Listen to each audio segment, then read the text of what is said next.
Right, I am live. Let's give it a second. I'll let some of you guys start coming in. Let's get some people popping in. Thank you for that, babe.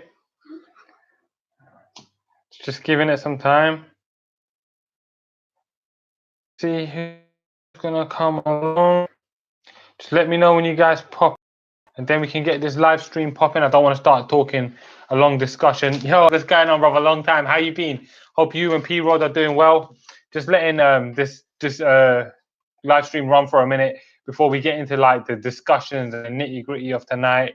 There's loads of stuff happening tonight, so loads of stuff I want to talk to you guys about, and with the upcoming weeks. So Connor Shaw, what's going on, my brother? Hope you're well. Nice of you to join us tonight. Really happy to have you here as well. We're just giving it a minute, get a few more people coming in. I'm sure we're going to get Bradford Lad joining us and a few of the other regulars as well, and that'll be nice. It'll be a nice little catch up. You know, I always see this guy as almost like an opportunity to catch up with you guys and see how you guys been. Bradford Lad, the man himself, MMA Onada. What's happening, brother? Welcome to the stream, guys. Tonight's a very, very big night in the world of mixed martial arts. So I thought, what a better way to cap off my full 6-day week than talking to you guys about MMA before sitting down to watch and enjoy some MMA. Now, I just cannot wait. Really looking forward to it. Tonight's going to be a really, really good night. And there's so much I wanted to get talking about. So firstly, let's start talking about Rusty Russell, Mind of the Beard. Mind for combat, but a lot of people have called me Man of the Beard before. My wife's actually been telling me to shave off the beard lately. So I don't know. Maybe she's starting to find me a bit butters, but that's an interesting one.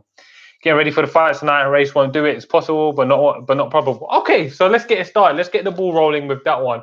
Dominic Grace, UFC. He's fighting for UFC 247. He's fighting John Jones for the World Light Heavyweight Championship. Now, that's an interesting fight. Coming into this fight, yeah, I agree. The beard is not going nowhere. The beard is not going nowhere. Don't worry, brother. So this is a very interesting fight, and there's a few interesting accountabilities that you got to really take into consideration when trying to break down this fight or looking at it objectively. And that is firstly that you have to remind yourself that John Jones is human, and being human, people start to fall. Now, whilst I'm not the biggest fan of Carl Froch said something very interesting once a long time ago because he's turned professional at 27, and at 30, 31, which in boxing is starting to age, they go to him, well, how long do you have left to do this, Carl Froch? And he goes, well, I believe a professional has 10 years of fighting. And actually, when you start looking at 10 years of fighting at the top level, that they're still going to be achieving and performing at their best, right? That's what he meant. Now, when you start looking at it and you start looking at some of the Rusty Russell, you are butters. That's your opinion, brother. I appreciate it. It's cool. I'm a married man. Not everyone's got to find me good looking, man. So then, watch Race versus Usman, lads. Do not buy into the hype. Exactly. That's a very, very good point. The Usman fight really did open up some holes in the game. But there will be a point. So the point that I was making was there will be a point where John Jones just won't be as dominant as he always is. He will start to decline. And being that he won his title at 23 and now 10 years with or without PE, that's a very, very interesting point. But you know what, Eric? I do wonder what level or John Jones is still operating at, because I don't feel like he's looked the same ever since he come back from his steroid suspension. So like when he came back and he fought Gus, yes, he looked good in that fight, but then you got to think about it with the opportunity that we've had to get to know Jones after the fight, or Gus as well. Gus didn't look great when he fought Anthony Smith and retired. It's almost like he was 1 foot out the door. And coming into that fight, Gus hadn't fought for over 2 years. So that's not a good place to be when you're fighting Bones Jones. That means if you consider half out of it Gustafsson, who hadn't fought in over 2 years, then he fought Anthony Smith, who wasn't a very good middleweight, and then he's come up and he's fighting for a belt. And I respect Anthony Smith a hell of a lot, but he's not the best fighter in the world. And they fight a 5-round fight. Then he fights Thiago Santos, and Thiago Santos arguably won that fight. So that's something to think about. And then, so I'm not sold that John Jones is still unbeatable the way the way he comes across now. So it's very interesting this perception that everyone has that he's still so unbeatable and he's still so dominant, because I don't see it like that anymore. John Jones is a very dominant, high caliber fighter, and whilst I don't believe into the hype of Dominic Reyes, now Dominic Reyes is young, he's talented, he's fresh in the game. He's hungry. He carries power. He's big. He's 6'4". There's some things that he brings into this. Now, I'm obviously not picking Jones. Anyone that saw my, sorry, I'm not picking Dominic Reyes. Anyone that saw my breakdown knows I'm not picking Reyes. I'm very confidently picking Jones. What I'm trying to get across is that I don't think that Jones is an immovable object anymore. I feel like the right guy comes along now is the time where he will start to look human. And I noticed that when Vladimir Klitschko was fighting the likes of Kubrat Pulev, and he was fighting, when he was starting to fight those next level of opposition, and he was starting to struggle. Fury come along and beat him. We saw it with Anderson Silva. We see it. So I feel like Jones may be starting to head into that direction. But at heavyweight is where I think he would lose. So let me just catch up with some of this stuff. If you remember, bro, I said before the Uzdemir fight that he would lose that one. His striking is fairly sloppy. Yeah, brother, I do remember. I remember that well that you said he would lose to Uzdemir. And actually, Uzdemir probably should have gotten that decision. I felt like Uzdemir was the rightful winner of that fight. And it's sad the state of scoring in MMA. But I mean, does it really surprise any of us? He's going to have to be bringing much more than that if he's in there with the likes of Bones Jones. MMA or another, yeah, he lost that one, but Jones and Santos was a draw. Jones and Santos could have been a draw. At the time, I remember thinking, you know what, maybe Santos should have gotten that one. I have to watch that fight again and see what I make of it, but that's a very, very interesting one. Taylor the tape, just a theory of mine, but I think Gus was dealing with serious injuries in his last two fights. That makes sense. Gus didn't look the same in his last two fights, so that is something to consider. That could have been very much the case, that Gus was dealing with some injuries in his last two fights, and that impacted his performance, of course. But I also feel like his mind wasn't in the game. He was kind of checked out. So that is a very, very bad place to be when you're fighting John Jones or fighting anyone for that matter. These hungry animals, they're there for a reason. So if you're not in the game 100%, you've got to consider what's next. MMA or another. Attel, they literally moved an event for John Jones the last minute. That's got to be such a blow to your confidence if you're Gustafsson. Yeah, that's true. That's true. It must have been a big blow for your confidence as well. So all that stuff that was happening as well, literally moved to a different city last minute. He's got all his family coming around. This is a dude from Sweden anyway, so he's been traveling, the jet lag, everything's going to be catching up to him. And yeah, Russell Rusty, no, I'm joking. I love you. I love you too, bro. I love you too. Taylor Tip, I agree. But I feel like everyone other last week, I'd have said Santos won that fight. But after rewatching that fight, Jones won 4-1. I've got to rewatch it. I've got to rewatch it as well. I think I might be forgetting how that fight played out as well. So that's interesting. Need to rewatch. Yeah, I need to rewatch as well. Gus Hart just isn't in it anymore. Yeah, his heart wasn't in it for a long time. Guys, if you're just joining the stream, help me out by hitting that like button though. So I think YouTube algorithms will recognize that I'm getting some good engagement, and then maybe they'll promote it to more people. So that can be real good for me. But so if you guys haven't already, then please like the video and help me get that going. But yeah, getting back to topic, I definitely agree that Alexander Gustafsson he weren't his best self anymore. His heart weren't in it. He could have been dealing with some injuries, and all the last minute stuff happened. Who has a better chance for the upset, Race or Chikagian? Race has the better chance for the upset, and that's no disrespect to Caitlin. I just feel like Race at least carries big punching power. So if Race is able to connect on Bones Jones, who maybe has looked like he's slowing down a little bit, he may be able to shake some things up and get the knockout. But Caitlin doesn't have that opportunity. It doesn't exist. And I actually think Valentina's pound for pound probably the best women's fighter active right now. I know she lost to Amanda Nunes, but I scored that second. And this is obviously my personal subjective opinion. I scored that second fight for Shevchenko. And when you consider what pound for pound means, how much size she was giving up to Amanda Nunes, I think a hell of a lot of Valentina Shevchenko. She's a very, very talented fighter. So I'm a huge fan of hers. Seems like MMA Analyzer, Connor Shaw, agree with me that Race is the biggest chance of the upset. MMA Analyzer, what's going on, brother? Welcome to the stream. Great to see this in my notification bar. Good to hear from you, man. It's good to see you about as well. I always like to do these live streams. It's like catching up with some friends, just talking, some fighting. And I don't get the time to do this as much as I would like. But on the nights of the big fights, I like to get myself a little bit more hyped by talking to you guys and maybe getting some conversation. It helps me learn so much about the fight game as well. So yeah, I love doing these, man. Don't get me wrong; it was a close fight, and there has been worse decision than if Santos was to win. Yeah, you know, I actually feel like when I watched that, I had thought that Santos had. Well, I got to rewatch that, bro. Yeah, you really got that in my head, so I really got to rewatch that and see how I scored that fight. But it would be very, very interesting to see how that one. I'll rewatch. I'll try rewatch that this weekend, and we can catch up about that one, bro. Race has a chance for KO Chukagian hasn't got a finish in the UFC. Yeah, Race can knock out a man. He's big. He hits hard. He's a savage. But Chukagian's not going to be. There's no puncher's chance in that fight, especially against a fighter that's so much more technically superior than her in striking. There's no way. Johnny got it tonight. Firstly, James MMA, welcome to the stream. Thank you for coming by. Johnny got it tonight. I live in Birmingham, New York, 10 minutes from Jones' childhood home. Oh, that's interesting. So there's a hometown boy for you, cheering for him. Actually, I got a question for you in that case. How is John Jones received in your area? Is he seen like a hometown hero, and all the controversy that's brought with it? Do you guys stick behind him? How do you guys follow Jones through everything that he's been doing or has happened in his career, all the negative stuff? Very interested to know you guys' thought process on that. Bradford lad, Valentina is a fucking beast.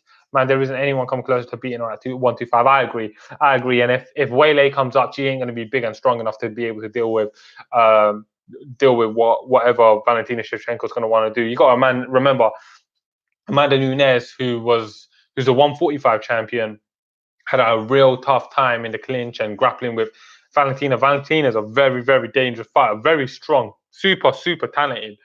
And yeah, she's not losing that 125. These girls at 125, they ain't got nothing for Valentina. There's no way. I don't see that happening. I'm with you on this one. So moving on to the card, let's talk about the Valentina fight. So Valentina fighting Caitlin Chukagian, and whilst there's no necessary breakdown for that fight, I think we're all pretty unanimous on who we think's winning that. I've never done a breakdown other than maybe Valentina versus Jessica Eye, that everyone was completely unanimous on who they thought was going to win. Everyone thought Valentina was going to win that one. Everyone thinks Valentina's going to win this one. So I suppose the world would be MMA world would be in a state of shock if she was to lose that. I'll see more heavyweights dropping to 205 if Latifi was cut 35 pounds, and surely people like Stipe could drop down. That's an interesting question though. Latifi, he's such a short guy as well, but I feel like Stipe doesn't necessarily carry too much fat, and I feel like he feels heavyweight. I don't know, especially when you're fighting at heavyweight, you can eat what you want, you can live that good life and still be fighting. Plus, being a heavyweight is an attractive division to be in when you're trying to promote yourself. I'm a heavyweight contender, whatever it is. That's a good question, though. I do wonder that myself, actually. A lot more guys, like Pat Barry, when he was fighting, through and through to me was a light heavyweight. If Roy Nelson had any kind of discipline, he was a light heavyweight. Would love to have seen him at 205. So that would have been interesting. Man, them Chinese women are on another level, but the only one giving Valentina Shevchenko is going to be a man or man to Nunes, and even then I shall be. Yeah, I think if there was to fight again, I actually would pick Valentina Shevchenko to win the trilogy fight. I felt like she won the second fight, and I feel like Valentina's evolved so much from that fight. Whereas Amanda, she's sensational, but she's remained relatively consistent in her skill set. She hasn't blown up, so she's relatively consistent with that. MMA analyzer Krause has earned so much of my respect, taking the fight against Giles on the day's notice. Yeah, James Krause, on a day's notice, putting a 6-fight win streak on the line at 34 years old. He ain't got too much time left in the game. Fighting at middleweight, he is not a middleweight, against a dude who was preparing for a fight at middleweight. He's a madman. James Krause, an animal. He's probably going to be outweighed by about 20 to 30 pounds in that fight. He deserves a ton of respect. And if he wins this fight, Dana already owes him a special fight for his next one, a top 5, top 10, whether it be at lightweight or welterweight. Really, really interested to see what's next. Articulated Doom, what's going on, my brother? Welcome to the stream. Nice to have you about. Good evening to you, my man. I meant Amanda Nunes, but she recreated a pretty clever way to. Well, yeah, I know. Yeah. When I was reading it made me crack up because I thought you were saying if she might get challenged by a man or Nunes. But yeah, no, that's obviously not what you were saying. Warling Lock the Drama, what's going on, my brother? Nice to have you about here. Always happy to see you, my man. B123 Illick, Should be a good card tonight. Yes. Firstly, welcome to the stream, my brother. Should be a great card tonight. Well, actually, there's a few fights I'm looking forward to. I'm looking forward to seeing Derek Lewis versus Ilir Latifi because Ilir Latifi, and we can talk about that in a second. I would have picked Ilir Latifi to win this fight if certain situations had been different. We'll talk about that. But other than that, there's only the main and co-main. That's really super appealing to me. So very interested. Yeah, Taylor Tate, Fedor at 205. I would have loved to have seen Fedor at 205, but I feel like part of the thing that made Fedor special at heavyweight was his speed in comparison to the heavyweight. He seemed like a naturally strong guy, so he didn't seem like he was weaker than the heavyweights, and his speed was a definite factor. Maybe it wouldn't have been so much of a factor, but imagine Fedor dropping down to 205 when Vanderlei was the king at Pride, and them to have had a super fight in Pride, that would have been a huge deal, man. Walling coming in late, catch me up. So, brother, we've literally just spoken about the John Jones and Dominic Reyes fight, how we see that fight going, what we think about that fight, who we feel like holds what advantages in that. And really, it's pretty unanimous. We feel like Jones is going to win, and then we're having a little discussion who stands a better chance of the upset, Chikagian or Race. And I think that was pretty unanimous as well. Race because he at least stands a puncher's chance. Taylor Tate back then, of course, yes, brother, of course, not now. In this day and age, Fedor should have one more fight, retire, potentially even retire now. Really, he took out Rampage in Japan, so that's interesting. You got to consider Nunes really struggles to get to 135 and makes 125 with ease. She could probably make 120. Yeah, she could easily make 120. She could fight Muay Thai at 120, so she could definitely fight at 120, and with ease. So yeah, the size difference is vast between those two ladies. So the fact that Valentina caused her so many problems, you really got to respect Valentina's abilities, man. MMA or another, Dana made a good point about Fedor being overhyped. Though, see, I don't know that that's necessarily true that he was overhyped. Now it's easy to look at it in this day and age and say, "Oh my God, he beat Tim Sylvia. He was never all that." But you got to remember, at the time he was fighting in Pride. I don't know how old you are, but at 29, I'm old enough to remember Pride pretty well. At the time he was fighting in Pride, he was essentially fighting the best heavyweight. So whilst in this day and age, yes, all the best heavyweights are in the UFC, and there's some outliers, like for example, Bader, who I think is a pretty damn good heavyweight. The Vitaly Minakov and guys like that. But essentially, all the best heavyweights at the time were in Pride. So we were talking Minotauro, Nogueira was in Pride, who aside from Fedor was the man. Josh Barnett was fighting in Pride. Mirko Cro Cop was fighting in Pride. These were all the killers and the top heavyweights, the cream of the crop at the time. Mark Coleman went to Pride. All the best guys were in Pride, and Fedor, with the exception of Josh Barnett, had beat them all. And beating Minotauro Nogueira at the time was essentially like when Cain Velasquez beat JDS at the time and had 2 wins over him. There was no competition to Fedor, so that hype was very much warranted. And then for him to have the longevity that he did as a heavyweight, whoever he was fighting, we know at heavyweight, inches can get the fight stopped. So for him to have that longevity and have been fighting essentially the best heavyweights, and yeah, there was sprinkled in some canon like sideshow, freak show fights in there. But if you look at the overall scheme of who Fedor fought from, Tim Sylvia after he had just fought for an interim title when he was a former 2-time UFC world champion, Andrei Arlovski when he was on a 5-fight win streak was 28 years old and was a 2-time former world champion. All these guys, they were doing real well in the UFC. So I've always felt like his hype was warranted, but yeah, Bradford Ladd, no, I disagree. Fedor is the GOAT. Dana is just told he didn't want to join the UFC. I agree with that. B123 Eric. Latifi will probably say to try the same plan against as DC did against Lewis. Yeah, I agree, and I think that's why I would have picked Ilir Latifi to win this fight. The only thing is there's a vast size difference between these two gentlemen when you saw them staring each other down. Plus, we haven't seen how Latifi is going to do against the heavyweight power that Derek Lewis is going to be bringing. So that's going to be very interesting to see. So there's some invariables there that does make me question his chances, but I do look forward to it. Articulated Doom, good to be here. I think we already talked about our predictions, but catch me up. What are we chatting about? So we're just generally talking about the card. We seem to have ventured into a discussion on Pride, which is very interesting. But just talk fighting, bro. Anything on UFC 247 you want to bring it up, bring it up. Anything you want to talk about fighting, just talk fighting. That's just, yeah. There's no rhyme or rhythm to this. We all just love fighting, so that's what we're talking about. Boxing MMA 365, what's going on, my man? Well, welcome to the stream. Nice to see you about, bro. Hey, bro, I was voting earlier. Signal was bad earlier, but talk to you later. But what's the discussion on here about, brother? Fighting? Just talking fighting, as always, brother. Brother lad, Bibiano is the best bantamweight on the planet. What are everyone's thoughts? That's a very, very interesting thing. So I really like, I'm a huge one championship fan. A lot of people call me a one championship fanboy. Maybe I am. No shame in that. I'm a fanboy of MMA, so I follow anywhere where there's great MMA. I really like Bibiano Fernandez. He's enjoyed longevity at bantamweight, like you haven't seen very many people enjoy. The problem that I've had with Bibiano, and whilst I feel like his skill set is complete, he's talented, and he's had some tough fights with Kevin Belenyon, who he managed to finish that quadrilogy with now. We haven't seen him tested with the best bantamweights in the world, but he's been getting paid while he's been there, and that was the right decision for him to make. I've long believed that Bibiano Fernandez could mix it with the best bantamweights in the world in UFC. Now, at 39 years old, he may have some problems, but if we're talking prime Bibiano Fernandez versus prime, say, TJ Dillashaw, I really think that Bibiano Fernandez could have caused him some problems.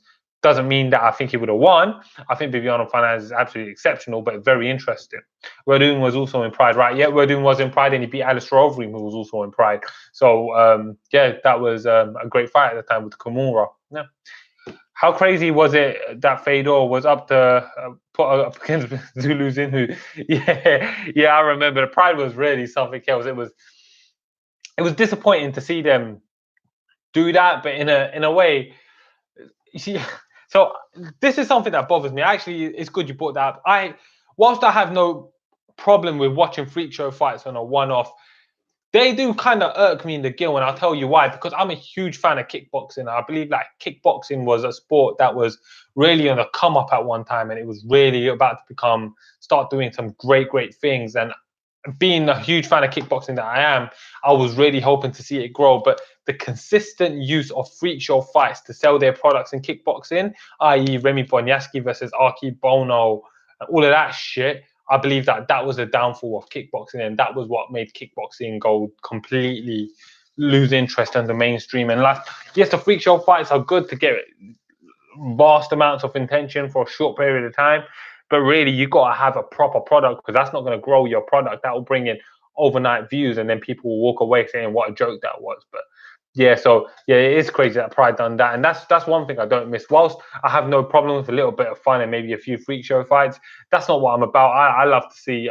true pure fighting, and I really hope that we don't keep seeing freak shows in the future. But yeah, it sucks, man.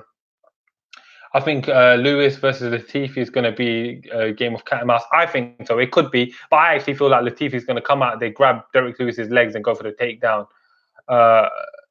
And I think that's what he's going to do. I think he's going to come out there and try to DC him. And I feel like if he gets knocked out, it's going to be trying to get a takedown where Derek Lewis stops him, sprawls out, and smashes in his head from that sprawled out position where he's going to have him. So yeah, that's interesting. But let's see how that one play out. Is PFL owned by the UFC? You know what? When it was World Series of Fighting, me and my little brother had a true conspiracy theory going between us that UFC owned World Series of Fighting. We used to call it World Series of UFC because you would see guys get cut from the UFC, guys that had a bit of name get cut from the UFC, guys that had a bit of name and that UFC wouldn't necessarily want going elsewhere. They'll all go to the UFC. So you had guys like Ruzumel Palhares, Jake Shields, John Fitch. They actually had a pretty damn good welterweight division at one point, right?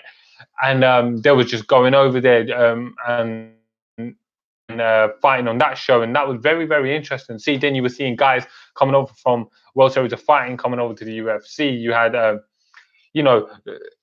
it's very, very interesting, man. So like Marlon Moraes and all the rest of the guys, and it was very interesting. Josh Berkman. I always felt like UFC had some vested interest in World Series of Fighting. I like to believe so when I look at it logically and see the way the fight is played out, especially when we're talking about it from a business perspective. I definitely feel like what we saw displayed a little bit of consistency in that thought process that I was having. So who knows? Who knows?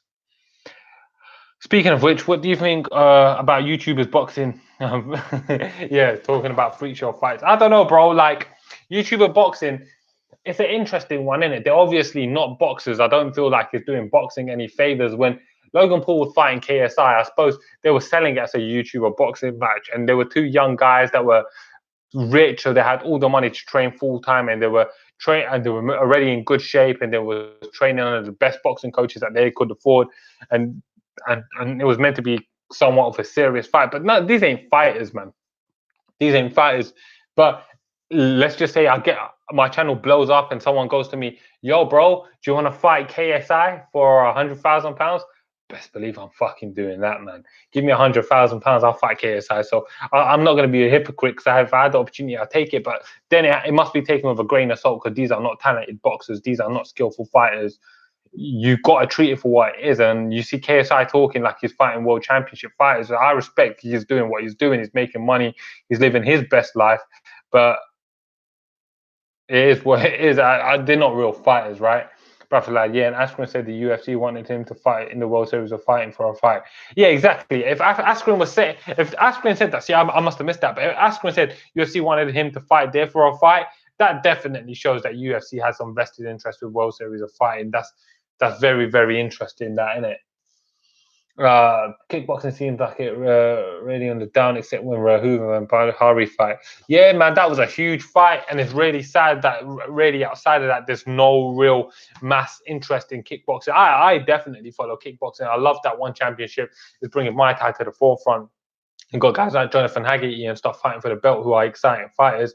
Huge fan of kickboxing I am. So it's still sad for me, but I still hold hope that one championship can rebuild something out there. The only thing is, Western kickboxing just doesn't seem to have that flair anymore. And in Thailand, you're only going to get fighters below 135 and below, really. So it's a very limited view of kickboxing that we're getting. Still, it's amazing. I love it, and I couldn't recommend it enough. But still, right kick hospital, left kick, good old Pride days. Yep. You know what? That was those were some of the best quotes ever. I miss Pride, man. I really do miss Pride. Gonna go against the grain here. I love freak show fights as long as they're presented as freak show fights. Yeah, that's true. Yeah, as long as they're presented as freak show fights, they're saying, look, guys, it is what it is. We're having a little bit of fun here. We're gonna have Gabby Garcia fight TJ Dillashaw. They can both take as much steroids as they want, or they go Henry Cejudo versus Gabby Garcia. That's what's gonna happen. You guys don't have to watch it, but this fight is going to happen. We're going to have Gabby Garcia versus Henry Cejudo. I'm fucking watching that. I swear, bro. I'm watching that. That shit will be funny. That old tiny woman. Yeah, that was the worst. Have you heard that supposedly Bellator was interested in signing Logan Paul? I haven't heard that yet. But you know what? It's not that bad a move for them. Logan Paul's, I suppose, had a professional boxing match and an amateur boxing match.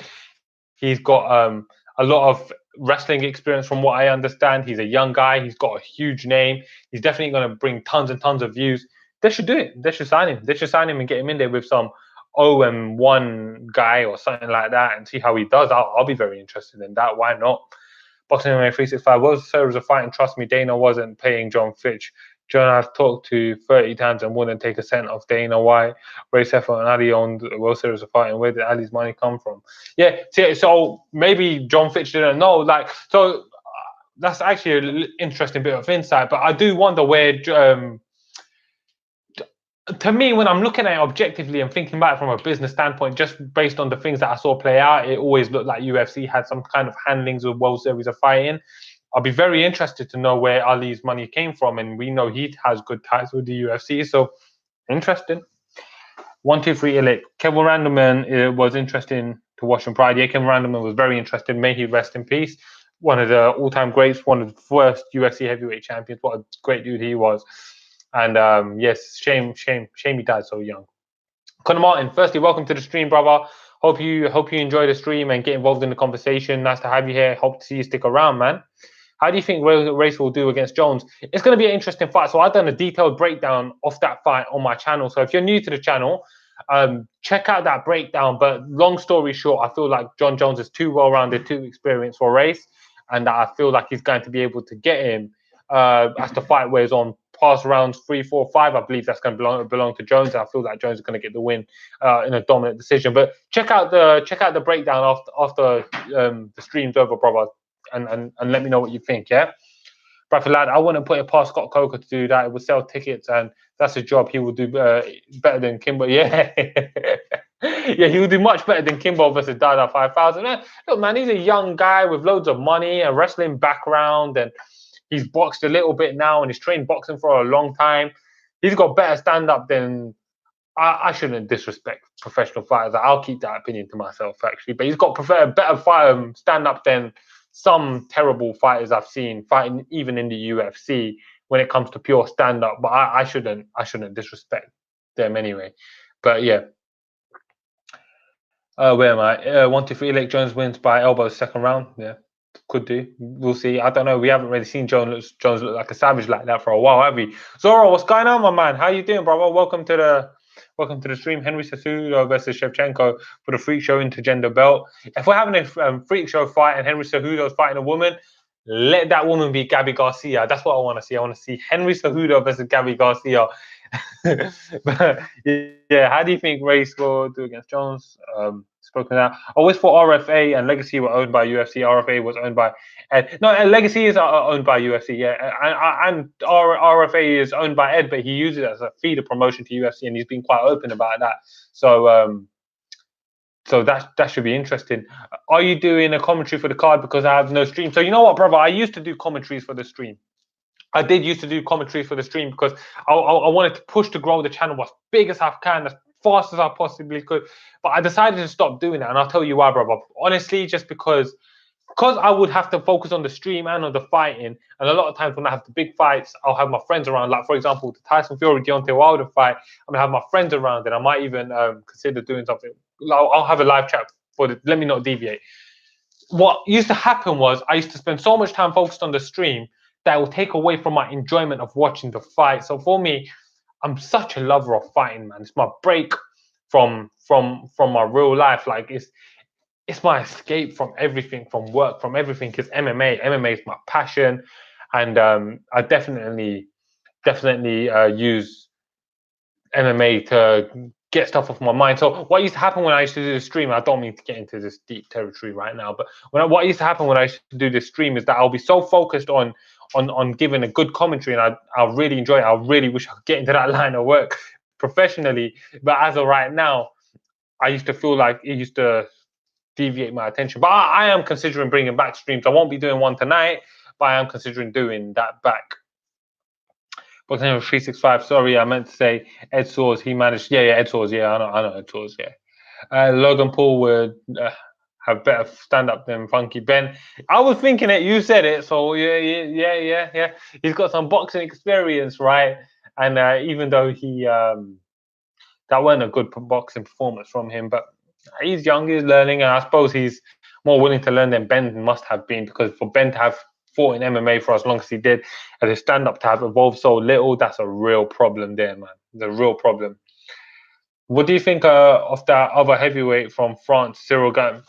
I like Cyril Gane, but I feel like he's still too unproven for me to have a solid opinion on him. From what I've seen of him, he seems like he's big, strong, athletic, he's got good stand-up, he's got a kickboxing background, but he's only had 5 fights, and he's actually been matched up for his next fight against Shamil Abdurakhimov. Now, Shamil Abdurakhimov is 20 wins, 5 losses, and his last fight he was fighting top 5 heavyweight Curtis Blades. He's got a lot of wins in the UFC. I believe he's like 5-2 in the UFC.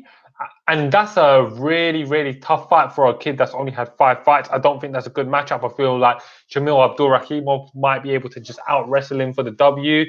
This is not good matchmaking from the UFC, in my opinion, but maybe Cyril Gane wanted it. But still, just because a fighter wants it, they've got to be able to tame it. I really like him. He's a really good prospect, and I feel like he's a beast. He's got tons of stuff to do and achieve, but he's just got to be able to move forward, man. He's just got to be given the opportunity to grow, the opportunity that people like Aaron Pico weren't given, and MVP was given too much of an opportunity to grow. We need to see Cyril Gane grow and not be rushed into these fights just because the heavyweight division is thin. But I like him. He's a really good prospect. I'm really looking forward to seeing what he's doing. He's really well-rounded. Moves like a middleweight. He's well-rounded. He has a diverse skill set. I can see that man being champ potentially. I agree with you, Bradford lad. I just don't want him to be rushed.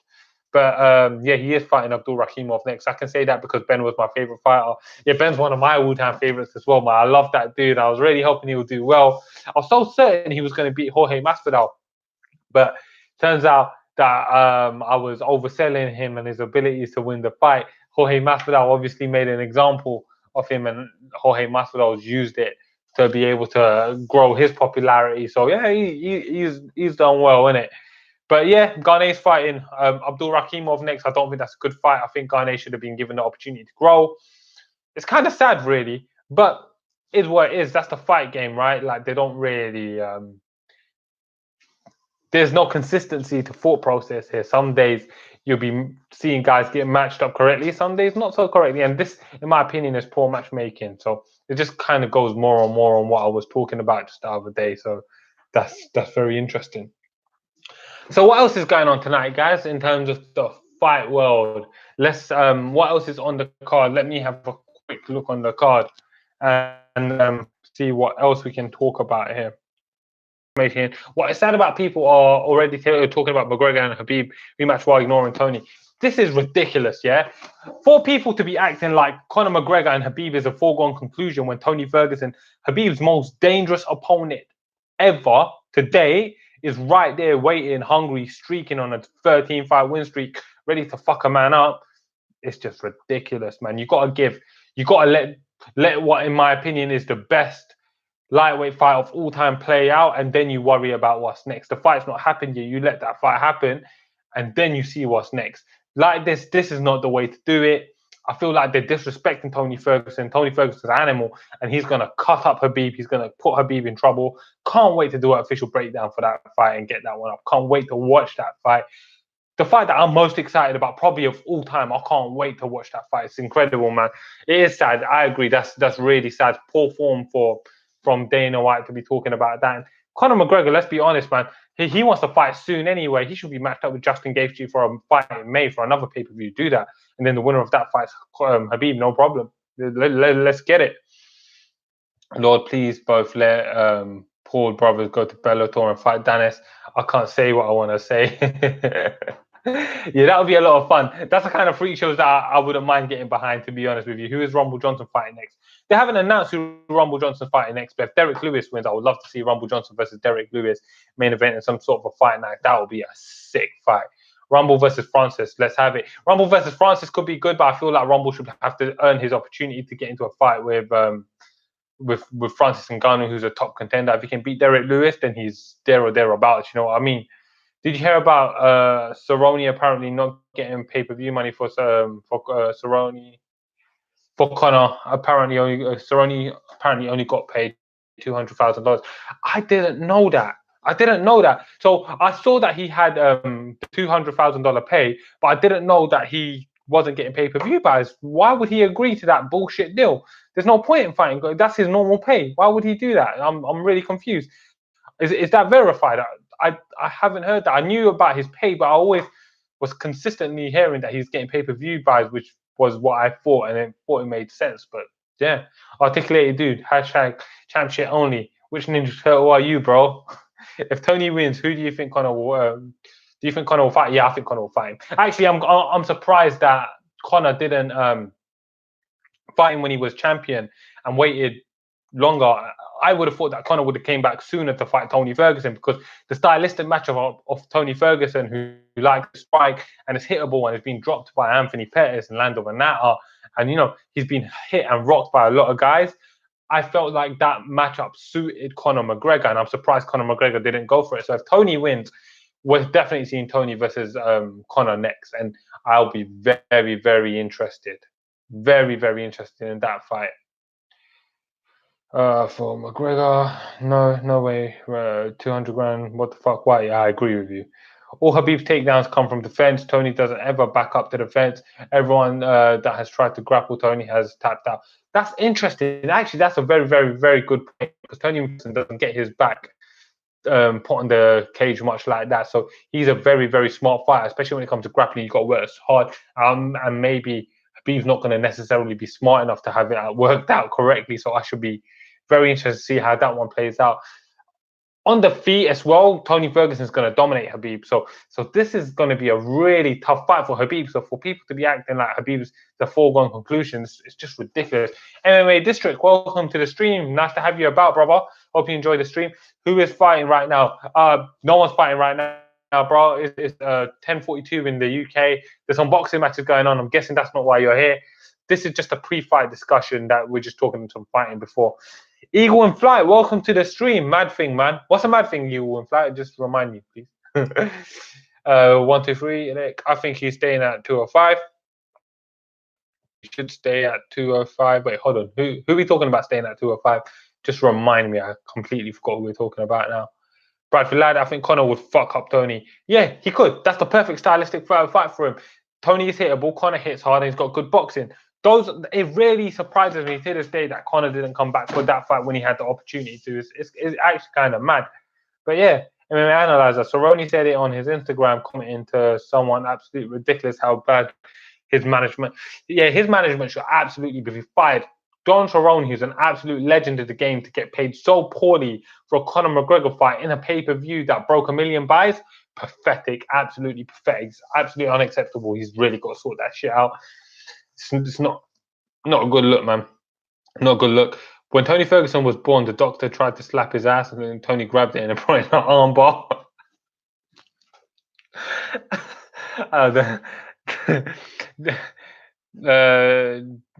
Gymno Snow 4. Are you going to UFC London? I was thinking about that. It's down the road from the house from me. Actually, I live so close to the O2 Arena, but the reason I'm thinking to skip it is just so expensive to get good UFC tickets. I can rather watch it at home in HD, or I can spend like £200-300 to get cage side seats. That will be some respectable seats. But I'm thinking about it.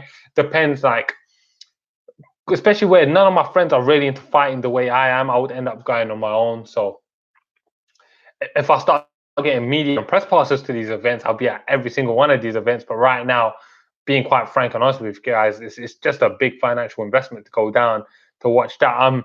I will probably be going down to the Cage Warriors event. Might have some news for you guys in regards to that. There's a Cage Warriors event in March in the O2 as well, which is going to be a savage card, but that should be real good. Bradford Lad, Khabib will truly get his cardio checked by El Kukui. He gassed after 2 rounds versus Conor. You gassed against Tony, and you're yeah, that's true. Like, we've seen a consistent problem with Khabib Nurmagomedov, and that's when he fought Ali Aquino. He dominated for the first 2 rounds. In round 3, he wasn't able to get a takedown. Okay, when he fought Conor McGregor, same thing again. So that's 2 fights where in the 3rd round he looked like he had noticeably slowed down. And against Tony Ferguson, that's a bad place to be. It is going to be very, very long. It's going to be a very, very long night if he isn't able to keep him fighting at full capacity for the full 25 minutes. Tony Ferguson will not let you breathe, and he will fuck you up. He's going to be a boogeyman in your face.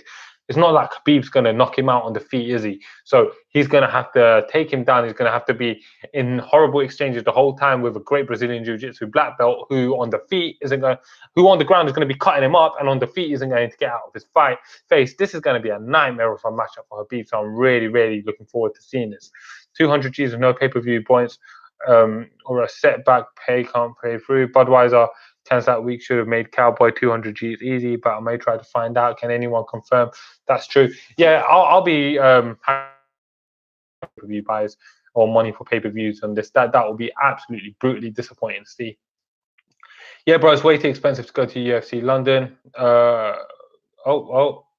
Internet connection is unstable. We just let it. My internet is being slow. It says it's reconnecting. Just wait here, guys. Okay, sorry about that, guys. I've got really poor internet in the flat tonight, so sorry about that, guys. Hopefully it should be better now. But yeah, Bradford Lad saying, yeah, bro, it's way too expensive to go to UFC London. Was cheaper for me to go Stockholm and watch the Gus fight, including hotels, tickets, than it would be to go UFC London. That's a disgrace. Yeah, it is an absolute disgrace to think because we live in London, we're rich. Actually, no, those of us in London, we got to work extra hard. I'm out here grinding my ass off, working to be able to afford my life in London. It's ridiculous, and you know what? It's just not fair to us British fans who have supported the sport so much. You're going to try to take a week's paycheck from a lot of people to watch Leon Edwards versus Tyron Woodley, which is an exceptional fight. But come on, man, just don't disrespect us like that. It's just completely unfair. But yeah, I reckon if we live close to each other, then If you live just round the lives around the corner, not going to lie, I don't think I can miss really. Oh, really? Oh, okay, okay. So, whereabouts you from, Jim or Snow? Because I'm very very local to the O2 Arena, so I'm from like Deptford. I don't know if you're familiar with Deptford, but yeah, around that Deptford area. So yeah, really really close to the O2 Arena. I'll come catch the fights at the O2 with you. Well, you know what, Articulate, you do me if you're ever down, whether we catch the fights or not, we can definitely grab a coffee, man. Don't drink. So only coffees and meals out here. So if any of you guys ever want to catch up, coffee and food, that's what we're doing out here, man. So definitely shout me, man. Edwards is such a boring fighter, man. He is boring, but he's very talented. Leon Edwards is a very, very talented fighter. His fights don't tend to be the most exciting. He fights a very particular way, but he's a very exciting fighter. It's really underrated. I really hope, now this is my ideal scenario, yeah, and it takes a lot for it to happen, but imagine this grudge match now. Jorge Masvidal baptizes Kamaru Usman, and then Leon Edwards gets a decision over Woodley. Then you get that fight to close out the year. Imagine that. Imagine that happens. That would be a great grudge match. Imagine the shit talk before. That would be brilliant. Woodley is more boring in my opinion. You reckon so? Well, Woodley is. You know what, Eric? Woodley is and he isn't, right? So like he can turn up and have an exciting fight and get exciting finishes, or then he can turn up and just be an absolute snooze fest for 25 minutes. It's really, really difficult with it's really, really difficult with that. I mean, which fight are you most looking forward to tonight? So I suppose I'm just going to be cliche and go with. Actually, you know what? No, no. The fight I'm most looking forward to is Ilir Latifi versus Derek Lewis because I'm very interested to see how Ilir Latifi does at heavyweight. I feel like the main event's not really a competitive one, and I feel like everyone's written off Ilir, and I feel like Ilir has serious tools to win that fight. I just don't know how good he is actually going to be at heavyweight. So yeah, actually, I'm looking forward to that fight the most, and then after that, I'll probably put Jones versus Race there. I'm always looking forward to every single Shevchenko fight, so should be a lot of fun. Boring fighters don't necessarily mean bad fighters. Yeah, true, true. Yeah, boring and bad is not they're not mutually exclusive. So yes, good point. No, Woodley was a real problem before he was champ. Yeah, really, Woodley has been boring and had boring fights because he tried to fight a particular way to make sure he wins.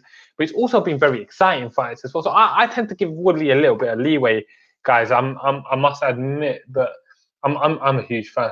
I live in Charlton near Greenwich. Went school near Deptford Bridge in Lewisham, though. Swear down, I grew up in Lewisham, man. I grew up in Lewisham. That Lewisham's my ends, man. I went to school in Lewisham, went college and went university in Greenwich. These are my areas, man. I've lived my whole life around here, man. So yeah, definitely. If you want to catch up, talk about some fights, let me know. Sounds good to me. Articulated Doom.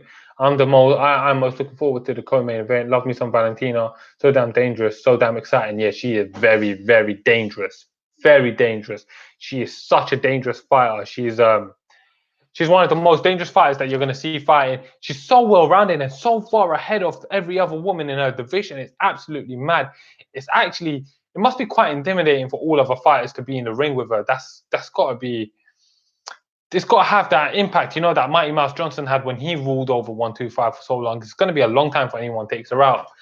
DC said that Ilir was physically strongest person he'd ever trained with. And DC himself, if you can just imagine how strong DC is, but you can tell Ilir is strong. But let's just go back a little bit. Who remembers when Gegard Mousasi jabbed up Ilir Latifi for 3 rounds on short notice with a bum knee? That's how good Gegard Mousasi is. I'm still surprised he lost to Rafael Lovato Jr. Bummed me out. But I still remember very, very well when Gegard Mousasi done that. So that's very interesting, isn't it? That's how good Gegard Mousasi is. We have Leah MC Court over here, bro. Give us Woodley in Ireland any day. Yeah, but you know what, bro? It's the thing is, they can give you Woodley, but if they give you a stacked card that's worth it, and then they're not charging you an arm and a leg to go, bro, I'll go to Dublin to watch a good card. I love Dublin. Dublin's an amazing place. I went Dublin with my life. I went Dublin with my wife, and we love Dublin. The people are amazing. The food was great. It's beautiful Dublin, tons of history, really great place. Happily go Dublin to watch the fights if the tickets were priced respectably. I'll go watch the fights any day in Dublin. Love Dublin. I'll go there all the time. When I went to Dublin, I thought to myself, man, I could live out here. It's so beautiful. Rifat, do you remember when I was saying I want to live in Dublin? Yeah, I remember. See, my wife just validated that for you guys. Don't know if you guys heard, but yeah, I love it. He loves Dublin. DC said, Valentina has an intimidating yet stoic personality. Reminds me a lot of Krokop back in the day. Oh, that's a good comparison, man. Yeah, Valentina is very intimidating. You know the other girls recognize it. And the thing is, she's intimidating without having a need to talk shit to people. And that's the biggest thing to me. Where she doesn't talk shit to people, she's respectful to people. The way she comes across is always pleasant. But yet, don't cross the line with her. You will know what's up. That's absolutely, yeah, I love seeing that, man. I think Latifi's stamina is going to lead to Lewis KO, and the height difference is going to be an interesting factor. Although I think this fight could be either Snorefest or an exciting scrap. So I don't disagree with you. It could be a Snorefest.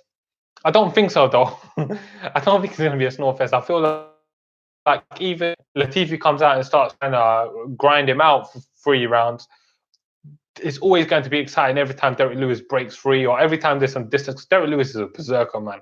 He's going to be trying to spark his head off. Shout out to Mrs. Combat. Shout out to you, babe.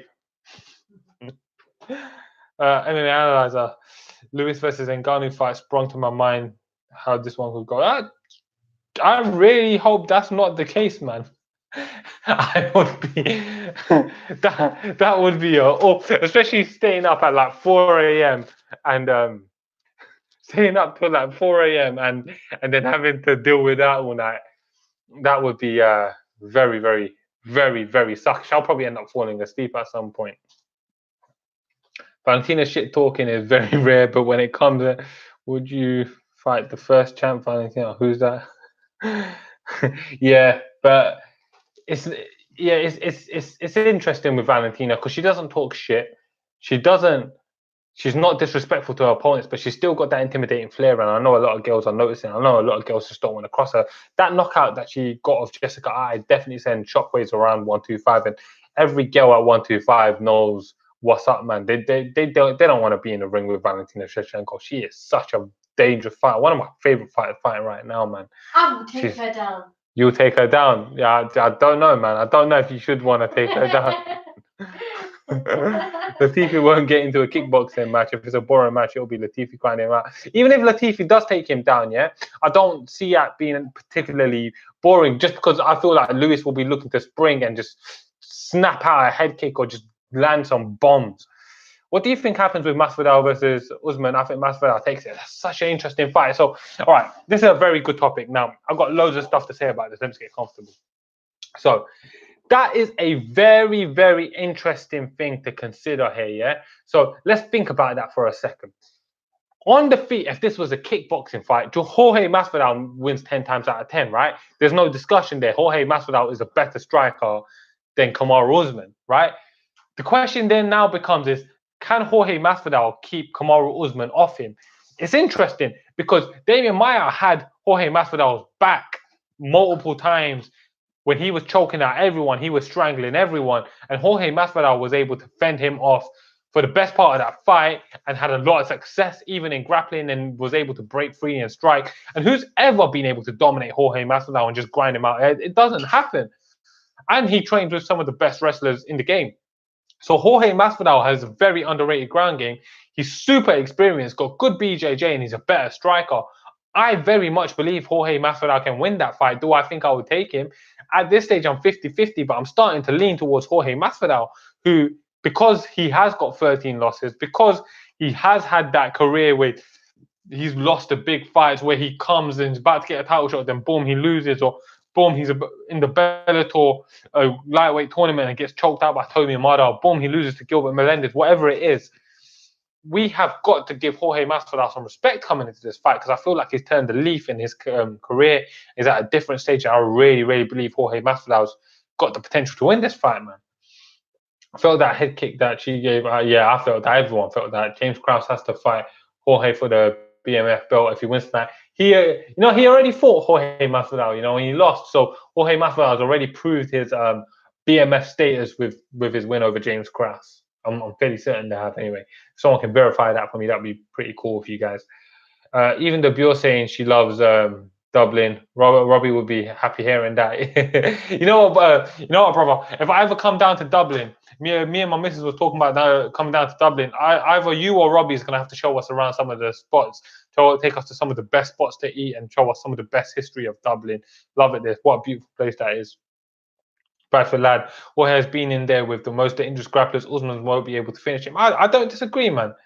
I don't disagree. It's so interesting, that fight, man. It's so close. People ain't giving it the respect for just how close it is. Usman won't finish him, but I think he grinds him out like Maya did.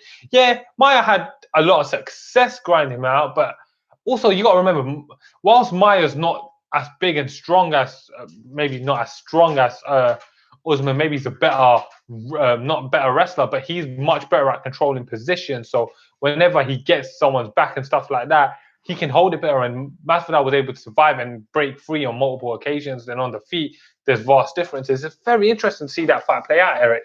I'm not so convinced that Masvidal does just get dominated like a lot of people are saying, just because, well, it's funny when someone becomes a polarizing figure, people start to love him and hate him. And Masvidal, he's not fake, man. He's been like this for a long time. When he used to talk about he don't want to grapple with Michael Chiesa because his beard might give him syphilis, or when he was talking shit to Gilbert Melendez, and he's been talking shit just like this for a long time. So this is pretty consistent with his personality and who he is.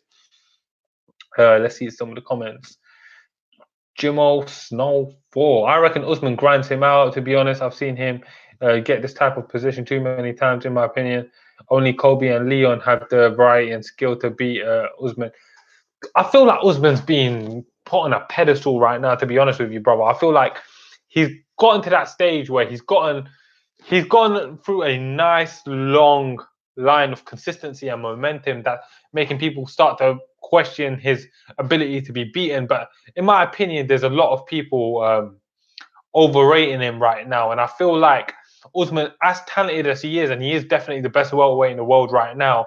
Well, actually, I argue that could be Douglas Lima, to be honest with you guys. Maybe that's something we can discuss. But as dominant as Usman is, and as good as he is at the top of the welterweight division, he has his holes, and some of those holes are definitely aligned with Jorge Masvidal's strengths. So let's see this one play out. Very, very interesting, Bradford lad. Mayer is too dangerous on the ground, though. You try to get up and end up getting caught in something. Usman doesn't have the threats, so Jorge won't respect his ground game like he did Myers. Yeah, I agree with that. That's a fair assessment. Timothy Gallagher, what's going on, my brother? Nice to see you about. I'm ready for these fights, Rohan. Let's go. Yep, I'm ready too, man. Let's get it. Let's get it tonight. Should be a lot of fun. How do you think Usman would do at middleweight?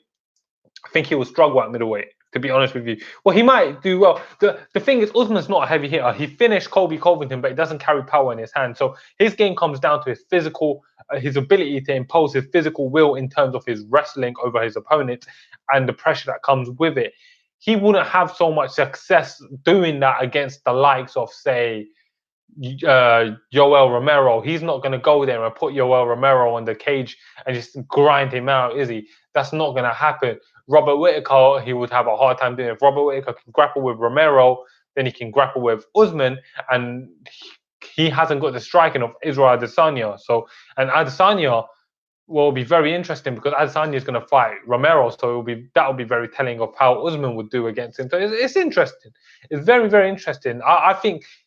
I don't think he would be a world champion at middleweight. Put it that way. Will he be top 5? He's a talented fighter, really, really good, really, really durable. So he could be, but you never know. Who do you think holds the welterweight title at the end of 2020? I think Woodley takes back the title. I don't know if Woodley does take back the title. I'm thinking Jorge Masvidal, if he takes out Usman, will probably be holding the title, because I feel like Woodley at 38 years old, being as inactive as he has been, it will start to catch up with him. If Leon Edwards wins, I feel like Masvidal beats Edwards, and I'm starting to lean towards Masvidal to beat Usman, actually, just kind of talking about it and thinking about it out loud. But it should be very interesting to see that one play out. I agree, Lima's a beast, man. Lima, in my opinion, I'm going to put it out there, in my opinion, he's the best welterweight in the world. Douglas Lima is a goddamn savage and definitely the better striker than Usman. If he was to fight Usman, the striking differential will be vast. Now, will Usman be able to back him up and put him on the cage and take him down? It's a good question, and we don't know. It's very interesting. Jorge has had such a hard and long path to the title. I can't see him getting ground out. Yeah, he's gonna fight hard for it. He's gonna fight everything with his being and soul to be able to get that win, man. He's not just gonna be giving that one up, is he? He's gonna be fighting with everything he has to make sure he gets the win. Oh, by the way, guys, I recorded some videos today. I got a breakdown, so I'll just give you guys a little bit of an update quickly before I forget. So I recorded a breakdown for Corey Anderson versus Jan Blachowicz.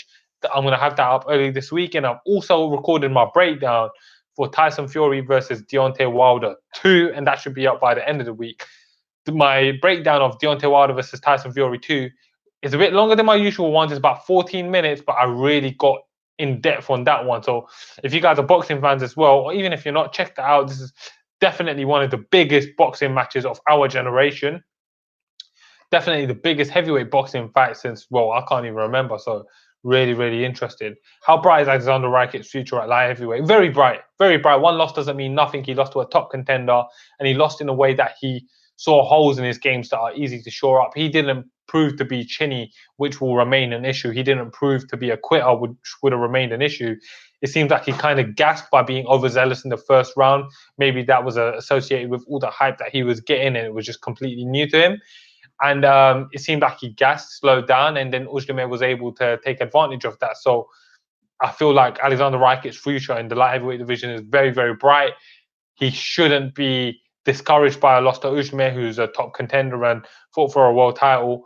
I feel like he could have won that fight with some tweaks. He could win that fight probably in his next fight if he had got a rematch and changed some things in his game. He's got lots to learn before he becomes a world champion or a top contender, but he's got loads of stuff to be positive about from that fight, in my opinion. Yeah. I want to see Lima versus MVP rematch. Everyone gives a lot of hate to MVP for fighting Cans, but to be fair, the only loss was to Lima, and who you say is the best in the world. Yeah, no, I rate MVP. Whilst MVP has fought a lot of Cans, you've got to look at the guys he has fought, and he completely shut down Paul Daly and made him a wrestler. And Paul Daly is a guy who I really respect for his stand-up. So that tells you how good MVP stand-up is. So he gets a lot of hate for no reason. He doesn't deal with his matchmaking. From what I understand and from what I've heard through the grapevine, MVP hasn't ever turned down the fight. Bellator will call him up, say, this is the fight we got, no problem, I'll take it. It's not like he's actively avoided John Fish. It's not like he's actively avoided Rory McDonald, Andrei Korishikov, Lawrence Larkin. He's not running from these guys. They're not the fights that are turning up. He's taking the fight that he is. He fights his style. Him versus Lima, the rematch, I want to see it, but I think Lima fucks him up again, to be honest with you. But I really like MVP. I'm a huge MVP fan, but maybe I'm a bit biased because I'm from London. So yeah. If Jones wins tonight, does he move up to fight the winner of Anderson, or fight? So does he move up or fight? He fights the winner of Anderson or Blachowicz. He's not moving up. He can say what he wants. He's not moving up.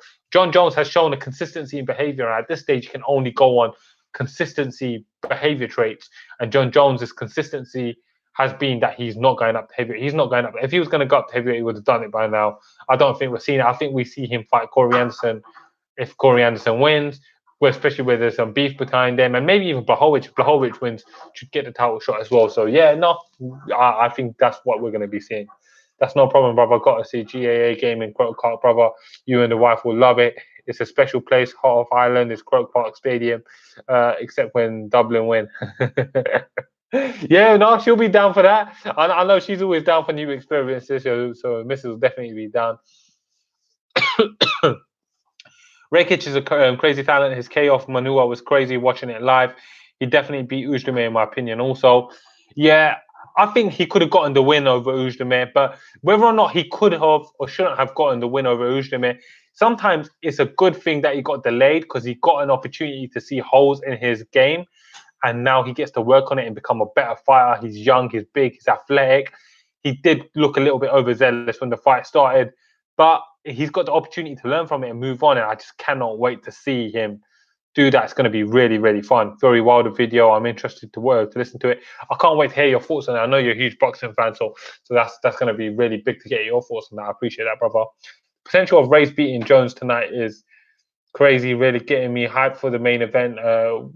Could change things. It would change things dramatically. He has the opportunity to land a big punch. He's a big, talented young guy. He's a true athlete. Although I think John Jones is going to win this fight pretty handedly from round 3 onwards. I really like Race, and I wouldn't mind seeing him get the W here. It's just not going to happen. What should Chris Weidman do at this point of his career? He should probably consider retiring. I agree with Bradford Lad. He's been knocked out 5 times in his last 6 fights. He got dropped by Kelvin Gastelum. He's a young man with a young family. He's got children. He's got a wife to take care of. He's made a lot of money. He's won world titles. At this point, glory is not something that he's missed in his career. He's won world titles and defended world titles. He's main evented pay-per-views. He's got glory. He's made money, and he can leverage his name into doing something else. If he must fight on, then he's got to take a deep dive down to the bottom of the light heavyweight rankings and build himself up. He's 0-1 as a light heavyweight. He's 1-5 in his last 6. He's been knocked out 5 times. He got dropped in the one fight. He didn't get knocked out in. So Chris Weidman really needs to take his time to rebuild and really think about his health. He's got wife and kids to be thinking about. That's the most important thing in the world. So that's what he really needs to be considering right now.